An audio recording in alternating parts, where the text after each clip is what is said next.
Olá, queridos e queridas, inscritos, inscritas, tudo bem aqui? Então vamos para mais uma aula aqui. Eu fiz em torno de 15 horas de aula, 50 aulinhas, um mini curso. Daqui para frente eu vou talvez colocar mais vídeos com intervalo de tempo maior no segundo semestre. Hoje tem um tema muito legal, um tema que eu acho incrível, porque fala de um assunto que pode parecer incoerente, né? A crise da cura. Mas como assim?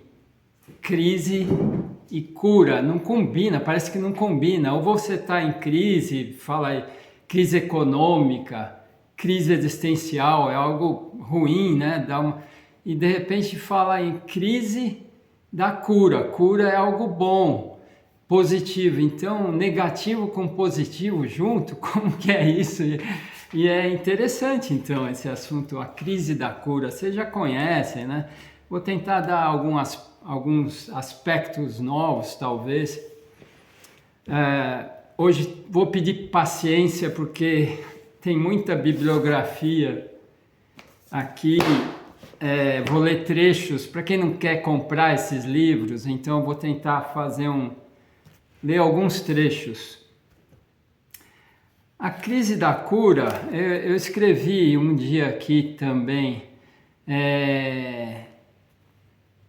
aquela frase, né? Não existe almoço de graça. Quer dizer, para ter um benefício, tem que fazer algum esforço, tem que meio que merecer aquele benefício. Não existe assim algo que, a não ser uma graça divina, aí é outra coisa, mas só o esforço, aquele processo intermediário que é difícil para chegar num objetivo, né? Tem que ter o processo para chegar no sucesso.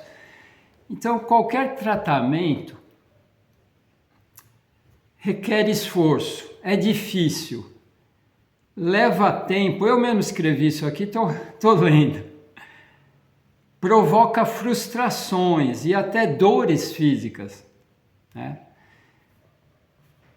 Não estou falando de tratamento com remédios, que não cura a causa, apenas alivia os sintomas, né?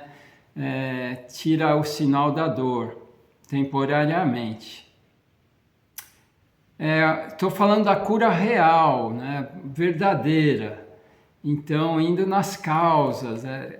É comum, vocês sabiam que num tratamento psicanalítico, uma terapia individual, trilógica, o cliente, as primeiras sessões, o cliente tem várias consciências, começa a ter consciências, e isso provoca uma impressão de crise, né? Muitos clientes relatam: puxa, doutor, eu estou começando a terapia aqui, fazendo terapia há 1 mês, 2 meses, parece que eu piorei, né?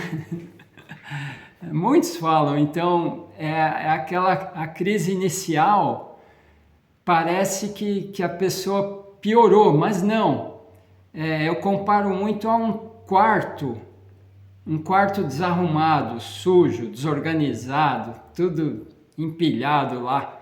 Quando você vai fazer uma faxina geral num quarto, aquilo é uma revolução. Você começa a mexer ali, aparece coisa que você nem sabia que tinha, e tira, muda, precisa de 3 ambientes para você começar a limpar o chão e tal, pôr tudo de volta. Esse processo é cansativo, dói até. Ou um carro, você leva o carro no mecânico, já falei, né? Tem um probleminha ali, mas ele tira um monte de peça, espalha tudo, você fala: caramba, acabou com o meu carro, tá tudo fora ali. De repente você vai lá e o carro tirou aquele probleminha, mas durante o processo É uma loucura o que acontece ali na mecânica, né? Então, é isso que acontece num tratamento psicanalítico, numa terapia. A pessoa acha que está piorando. E essa confusão é perigosa. É perigosa, né? Cuidado, porque quando você faz um jejum, também acontece essa falsa impressão de piora.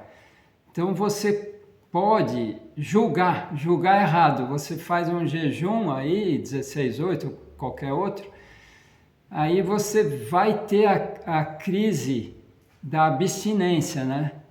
A crise da abstinência, aí vem efeitos, enxaqueca, dor de cabeça, fraqueza e tal.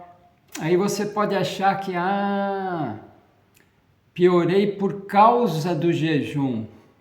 É uma conclusão errada, né? Cuidado. E não que o jejum é que está curando, né? Aquele sintoma. Muito bom. Aqui então, eu escrevi bastante coisa aqui, não vai dar para ler essa introdução e falo alguns detalhes aqui. Né? Então, somos viciados em comida, né? Vocês já sabem disso, né? É um vício que a gente tem em comida, né? Não fruta, fruta não é comida nesse sentido, né? Então, os viciados, né?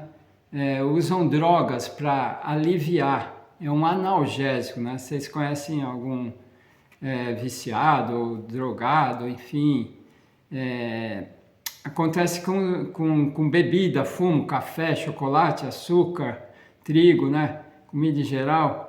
Então, e tudo isso produz toxinas no corpo. Tudo isso produz toxinas. Mas, para começar a falar de toxinas, tem aqui. Primeiro, é legal saber a origem das palavras. Vocês querem saber a origem da palavra atrofiar?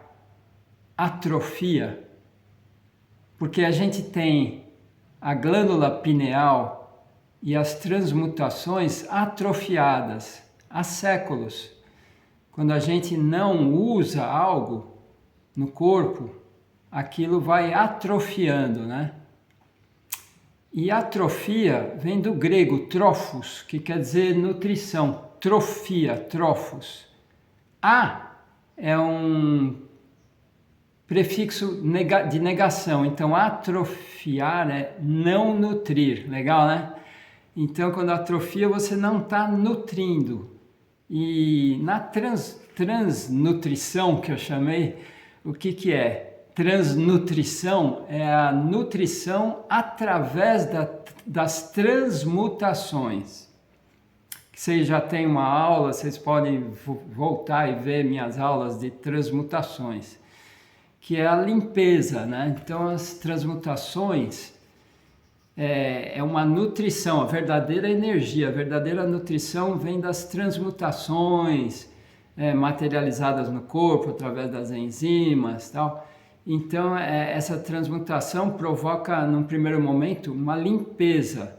Uma limpeza. Limpeza do quê? De toxinas, né? Limpeza de sujeira, né? Aí, então, essas toxinas são provocadas por duas vias, tá? Vamos falar agora como que a gente suja o corpo, né? Intoxica o corpo. Tem também uma aula sobre você sabe se limpar. Então, as toxinas, em primeiro lugar e mais importante, elas vêm das vontades invertidas, que tem bem explicado nesse livro aqui.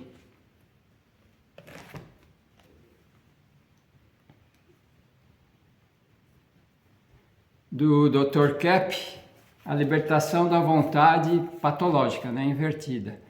Então, as toxinas vêm de vontades invertidas desde a nossa infância. Quando a gente era criança, né? A gente tem toxinas, vai acumulando. Vocês sabem que as toxinas não entram a célula não deixa que entre na célula e como a gente come o tempo todo e inversões, a gente não deixa as toxinas saírem também. Elas ficam acumuladas por anos dentro do corpo, entre as células. E essas toxinas das vontades invertidas são toxinas psicofísicas, tá? Desde criança nós temos essas vontades invertidas, né? Vocês conhecem bem, né? Quem tem filho, ou de vocês, bem você lembra. Não quero, os pais falam uma coisa, não quero, não vou, não faço, né?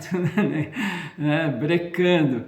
Esse breque, as coisas boas, ações boas, né? Cria toxinas no corpo, não tem jeito. Materializa toxinas no corpo, né? São as toxinas psicofísicas. E o segundo a segunda fonte de intoxicação nossa, menos importante, secundária, é a material, intoxicação do que entra pela boca, as intoxicações muito alimentares, né? Essas intoxicações alimentares tem vários livros, né? A maior parte dos livros. E eu gosto desse daqui.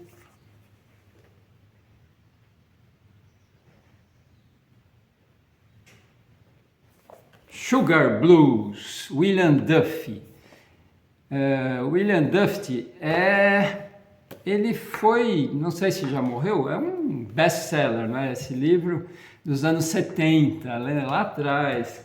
Vocês não lembram? Eu lembro. Ele é o livro que fala do açúcar branco, açúcar refinado, né? Ele foi um escritor, um radialista, né? Que ele encontrou num coquetel uma atriz muito famosa, americana, e aí ele era aquele cara que comia qualquer coisa, não queria nem saber, tudo que não se mexia, ele comia, né? E aí nesse coquetel, ele sentou do lado dessa atriz que cuidava do corpo, conhecia já o açúcar branco e tal. Então ele foi adoçar um café, não sei, comer um doce, ela falou, meu Deus, não faz isso, esse veneno eu não ia deixar entrar nem na minha casa, quanto mais no meu corpo, né? Ela falou, ele tomou um susto, falou, como assim? Aí ele se interessou, depois casou com ela e aí eles vieram para o Brasil, porque no Brasil, que é famoso da cana-de-açúcar, né, e tal, ele foi convidado, olha só, aqui é que é interessante. Olha aqui, eu vou ler. As ideias do lançamento desse livro surgiu com a visita que o autor William Duffy fez ao Brasil em 1975, acompanhado de sua já esposa Gloria Svensson, a atriz, né, famosa de Hollywood da década de 20, atendendo a um convite de uma rede de televisão brasileira, deve ser a Globo. A visita, entretanto, tornou-se embaraçosa, porque a Globo, né, os anfitriões que convidaram, não sabia que ele ia vir para cá para denunciar, tá certo, a indústria do açúcar e tudo mais, né? Então, percebido o engano, foi feito um boicote, né?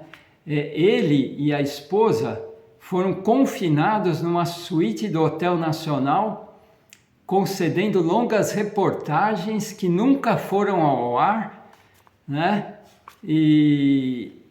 Porque ele denunciava a indústria do refino de açúcar, né? Que são patrocinadoras dos grandes programas de televisão brasileira, na época pelo menos, né? Aí ele ficou mordido e só para dar o troco, ele fez o livro e publicou em português, né? Sugar Blues publicou em português no Brasil, porque ele foi sabotado aqui.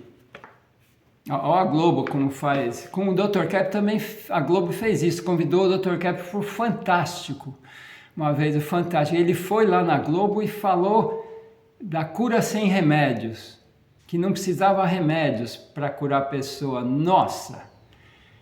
Foi um desastre assim para a Rede Globo, a repercussão disso foi enorme e tal, e deu problema lá para a Rede Globo e tal, né?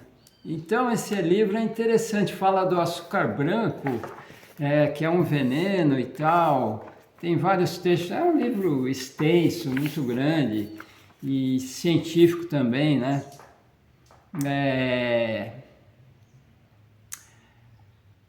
Ele compara o açúcar branco, é um exagero, mas compara a heroína, né, cocaína e tudo esses branquinhos aí, tá certo? Então, é brabo, viu?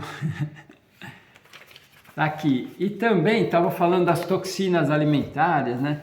Então tem o açúcar branco, são 4 desafinados, né? Os brancos desafinados, né? Dissonantes, né? Como a música, tem uma música, tem um instrumento desafinado ali, você, ai, dói o ouvido, não é assim? Mesma coisa num alimento sem ressonância, desafinado, ele entra, o corpo é uma orquestra, né? Entra em um instrumento que toca mal, um cara que toca mal numa orquestra, o maestro dá tudo errado ali, é uma porcaria. Você come um alimento desafinado, sem ressonância, vai bagunçar, não sei nem o que, mas não vai ficar legal o corpo, né? Então são antivibrações que estão entrando, certo? Então esse outro livro também são 4 desafinados: açúcar branco, farinha branca, farinha branca, né, açúcar branco, arroz branco e sal refinado, né? É bom evitar, uma vez ou outra, tudo bem, ninguém é fanático aqui, hein? Para opções, já adiantando, opções do açúcar refinado tem açúcar mascavo. E para opções da farinha branca, a farinha de arroz, muito legal, tá? Então tem aqui já falei do açúcar branco, agora esse outro livro.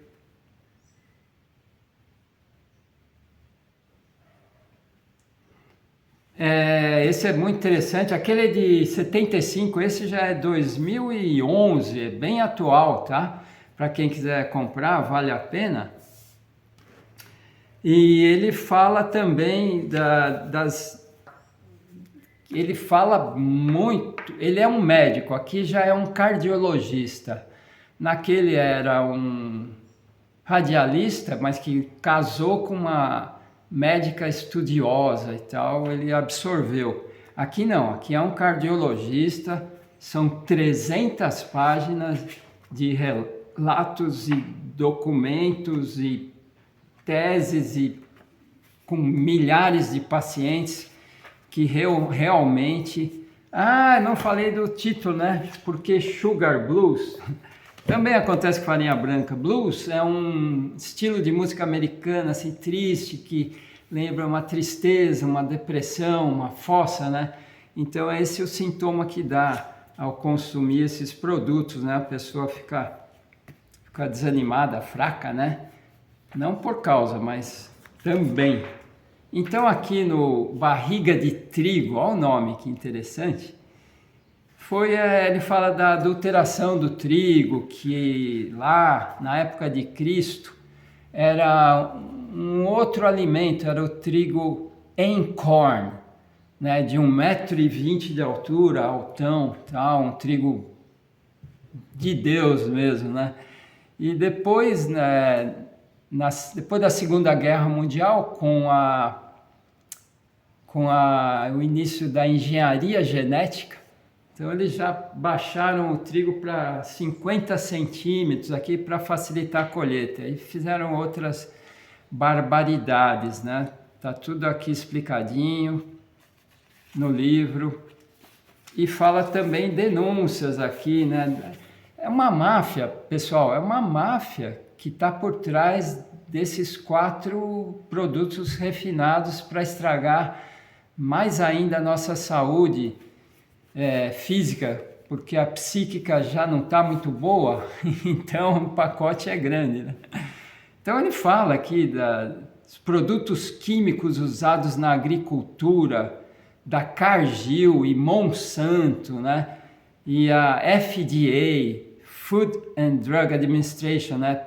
É o órgão que regulamenta remédios e alimentos nos Estados Unidos, no mundo ocidental, vai. O Brasil é filiado, segue as regras do FDA americano, né? E Roundup e tudo mais, que é proibido no mundo e no Brasil ainda jogam nas plantações, tudo. Então esse livro, o Dr.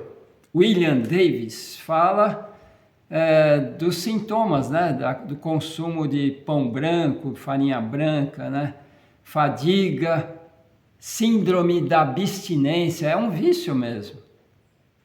Vocês experimentem ficar sem comer farinha branca, né? Vocês vão ver a crise a síndrome da abstinência. Igual tem um bêbado, um alcoólatra, um viciado em cigarro. E aí entra a crise da cura, né? São esses efeitos aqui. Fadiga, dor de cabeça, tal, tá? É um vício forte mesmo. E relata que tem pessoas que falam assim para ele, chega no consultório, não consigo parar de pensar em pão, eu sonho com pão. Exagero. Então ele fala da crise da cura aqui, que é a síndrome da abstinência, né? Então, confusão mental, irritabilidade, incapacidade de cumprir funções no trabalho. Claro que aqui ele faz uma inversão no livro, inversão dele, do autor, né? Que é assim, não é o consumo de trigo branco, de farinha refinada, que vai causar a doença mental, é ao contrário, né? Aqui é uma inversão do autor, ele não conhece a descoberta da inversão, do Dr. Caplan. A doença mental, quando a pessoa tem uma parada da ação, quando ela tem uma vida desanimada, contra a ação, ela começa a ficar contra por uma questão da inveja, arrogância, aí ela começa a consumir alimentos refinados e aí sim provoca carência de vitamina B12 e aí sim, aí vem os sintomas físicos, tá certo? Então, é um perigo no sentido físico, a glicação. Então ele fala muito da glicação, que é o consumo de trigo branco, causa aumento dos níveis de açúcar, né, de glicose no sangue, taxas de glicose no sangue. Essa glicação aqui que prejudica os tecidos do corpo, articulações, joelhos, quadris, mãos. Então as cartilagens são prejudicadas pelo consumo de farinha branca, trigo branco, né? Farinha de trigo, farinha refinada. Altos níveis de açúcar no sangue estimulam o crescimento da barriga de trigo, associada à atividade inflamatória das células da gordura e tal. Vale a pena ler. Em seguida, então, vamos lá a um outro livro, eu vou falar aqui. Para fechar, esse livro. Então, como que a gente poderia resolver esse problema? Primeiro, para as toxinas psicofísicas, fazer terapia trilógica. Eu não consigo pensar em outra coisa. Você tem que fazer análise, fazer terapia individual com a ciência trilógica, terapia da trilogia analítica. São muitos psicanalistas lá em São Paulo ou por telefone. Você se submeter à análise para começar a perceber suas inversões. que você traz desde criança, né? E continua acontecendo hoje, inversões, patologia em geral, inveja, arrogância. A gente não se acha doente, né? A gente acha que a terapia é para doente, eu não sou doente, né? Perigo aí. Se não se acha doente, você é mais doente do que quem se acha doente, né? Então, cuidado. Então, a terapia é importante fazer para ir descobrindo as toxinas psíquicas que materializam no corpo. Então, a primeira solução é essa. A segunda solução é a parte física. Evitar, né? Evitar o máximo que puder os 4 veneninhos brancos, né? Sal refinado, açúcar refinado, farinha refinada e arroz refinado, menos importante, mas também é bom, podendo evitar comer o arroz integral, né? É mais nutritivo, tem fibra, tudo. Então, nesse sentido, como que faz um tratamento? É evitando esses produtos e também uma limpeza, o enema. Eu já fiz uma aula sobre enema, né? E quem fala de enema, vocês não vão acreditar agora. Olha esse livro.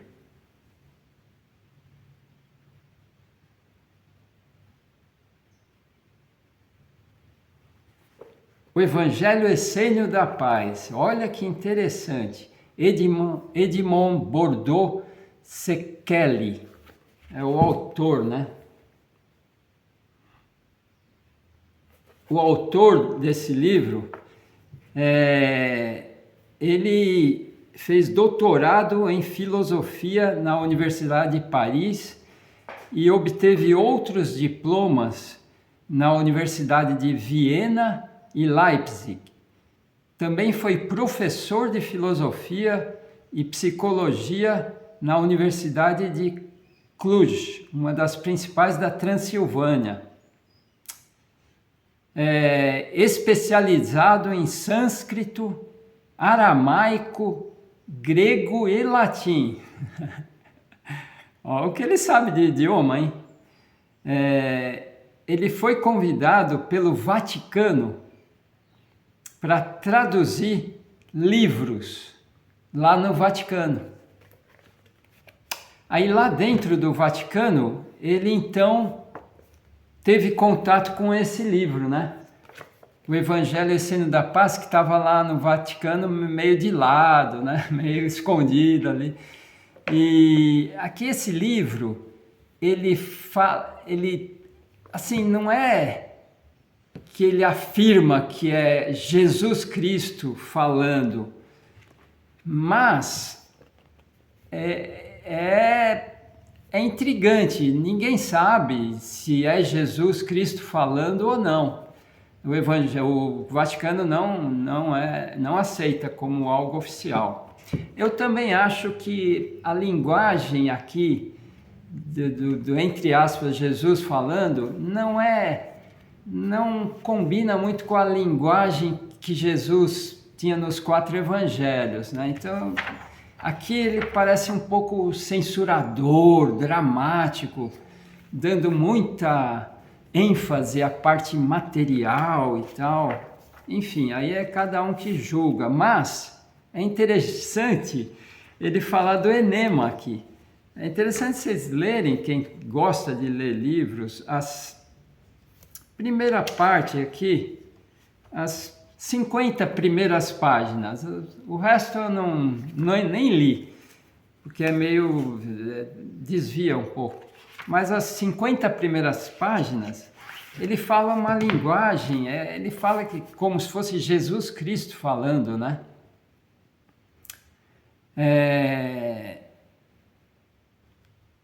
Em verdade vos digo, quem faz essas coisas nunca verá doença, né? Quem faz essa limpeza, que ele vai falar como que faz a limpeza. Pois o poder da nossa mãe está acima de tudo, aí seria a mãe da natureza, né? E destrói Satanás, né? Ele fala muito no Satanás aqui, né? Interessante, né? A linguagem é como se fosse de 2000 anos atrás, dos essênios, né? Então, deixa eu ver aqui mais alguma coisa. É interessante comprar e ler essas 50 páginas, né? Ele fala aqui, inclusive, do Beelzebub, esse demônio que cuida cuida da destruição do ser humano na área das pragas, a agricultura, essa área da alimentação, pragas, é esse tal de Beelzebub, que parece que é o braço direito do Satanás. Ele fala muito aqui desse Beelzebub, né? Entendeu? E é interessante que ele fala, então, se não jejuardes, nunca vos livrareis do poder do Satanás. Ele fala muito do jejum aqui, como limpeza, né? Ele fala do jejum e fala também, deixa eu ver se eu acho aqui, do enema. Ele fala do enema, muito interessante. Olha o que ele fala do enema. Claro, 2000 anos atrás não tinha clínica, né, para fazer enema. Procurai, ele falando, né? Dizem que é Jesus, eu não sei se é Jesus. Procurai uma cabaça grande, cabaça, sabe? Com talo comprido, né? Que é uma espécie de um tubinho, que tem o comprimento de um homem, de 1,5 m, né? Retira a parte interna da cabaça, né? Deixa a oca, e encheia de água do rio. E a outra extremidade do talo da cabaça penetrai-vos nas partes traseiras, para que a água flua por todos os vossos intestinos. A seguir, ainda ajoelhados, orai, pedindo a Deus que vos perdoe dos pecados, né? Deixai depois que a água corra para fora do vosso corpo. É o enema, ele está falando exatamente do enema, né? Ele fala que renovai assim como um batismo com água a cada dia com o vosso jejum. Então ele recomenda aqui jejum e enema. Interessante, né? Então esse é a crise da cura. O assunto da crise da cura é esse período de, assim, meio que um período de que a pessoa não gosta, ninguém gosta, é um esforço para chegar em algo melhor. É interessante isso, né? Tem que, nesse caso, fazer um purgatório, purgar, né? Fazer um purgatório, né? Desatrofiar, né? Quer dizer, voltar a nutrir, voltar a se nutrir, para voltar a receber a nutrição das transmutações, tem que fazer essa limpeza, senão as transmutações através da glândula pineal e as enzimas, né, milhares de enzimas do corpo não conseguem transmutar, né,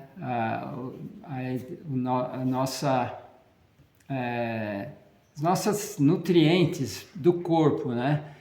Então é importantíssimo fazer esse período, esse processo de penitência, entre aspas, né? Essa crise, esse purgatório, purgar, né? As toxinas do corpo para chegar a um estado melhor, tanto psíquico quanto físico. Ok? Tchau!